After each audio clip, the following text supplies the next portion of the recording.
దేవుని రాజ్యం అంటే భోజనమును పానమును కాదు కానీ, మీరు చెప్పండి, భోజనమును పానం కాదు కానీ అంటే మనం వెతికేది భోజనం పానమే. ఆయన రాజ్యమేమో అది కాదు అని రాయబడి ఉంది, మనం వెతికేది అయ్యే. వీటి కొరకు కాదు మన భక్తి, వీటి మీద కాదు మన ఆసక్తి, వీటిని కాదు మనం వెతకాల్సింది. ఏమి తిందుమా, ఏమి ధరించుకుందామా, ఏమి కొని పెట్టుకుందామా, ఏమి మిగలబెట్టుకుందామా, ఇదే ధ్యాసతో కాదు మనం వెళ్ళాల్సింది. మరి ఇంత విశ్వాసమై ఉండి, ఇంత ఉన్నతమైన స్థానంలో ఉండి, సమాధిని వెతుక్కుంటూ వచ్చి, అంత త్యాగం కలిగి, అంత ఆధ్యాత్మికమైన విలువలు కలిగి వెతికేదేంటి? దేనికోసం వెతుకుతున్నట్టు? దేనికోసం వెతుకుతున్నట్టు అండి?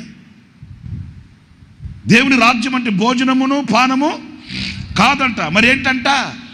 నీతియు సమాధానము పరిశుద్ధాత్మనందలి ఆనందం, సమాధానమైన బ్రతుకు.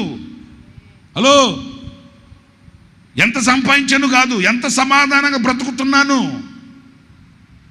వచ్చిందా ఎప్పుడైనా ఆ ఆలోచన మీకు? ఎంత కూడగట్టి మిగలబెట్టాను కాదు, ఎంత నెమ్మదంగా, ఎంత నెమ్మదిగా బ్రతుకుతున్నాను.